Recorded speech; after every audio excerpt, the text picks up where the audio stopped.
guys, ito yung bagong motor ko guys. Napakita ko sa inyo.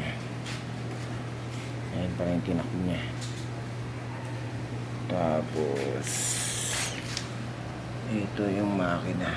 Ang laki ng makina niya. Ayan. Talyado guys.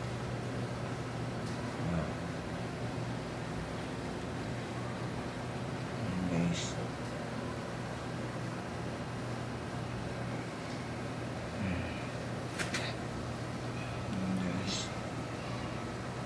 Tapos gulong, yung size ng gulong nyo guys 18 by 90. Tapos ganun din sa likod. Ito yung trip meter,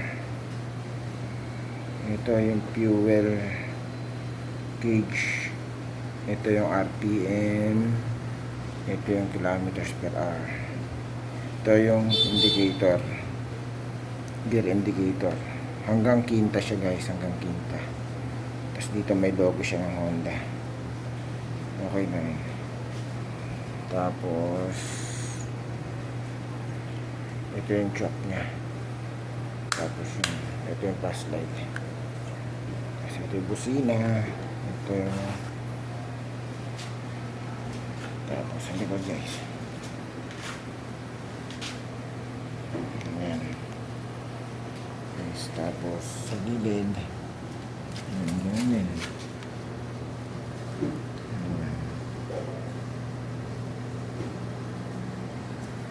Ito pinatabasan ko na to guys. Pinatabasan ko na to. Dati diretso to. Pinatabasan ko na. Tapos wala pang plaka. Wala pa rin siyang papel. Sa motor trade ko binili. Tapos kung i-video nyo siya dito, ayan, sabi na yung chair niya sa harapan. Sakto lang sa height ko guys. Ayan. Ayan. Linis na malinis guys.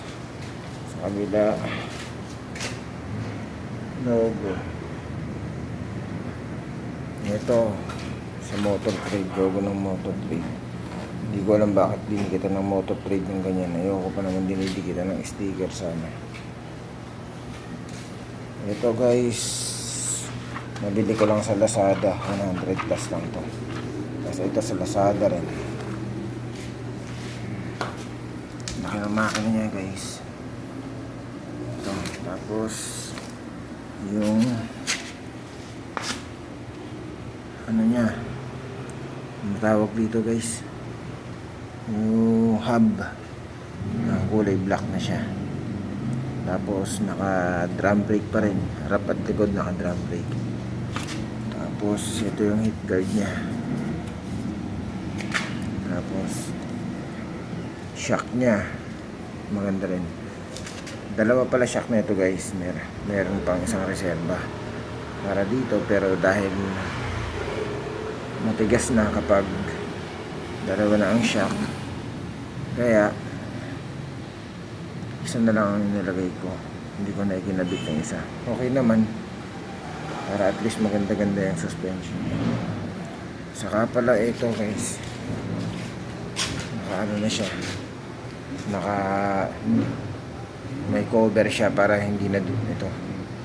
May cover siya para hindi nadudumihan, napapasukan ng mga bato-bato na maliliit. Yun kasi nakakasira dito. Pag yung telescopic mo, tatalsi ka ng maliliit na bato, yan ang makakasira dyan. Papasok sa loob ang masisira niya yun. Kaya may cover siya. Okay yan guys. Ito yung Supremo 3rd Gen. Nakuha ko siya ng 83,500 kasama na yung 3 years na rehistro. Laki ng makina niya guys ito. Saka ang ganda ng loob. Tignan nyo. Ayan. Hindi ko naman siya pang babiyahe ng Grab. Pang long distance ko lang, pang rides. Ayan. Para hindi na yung isang motor ang ginagamit ko pang rides. Ganda. Tapos, bakit binilim guys? Ano ba yun? Binilim ah.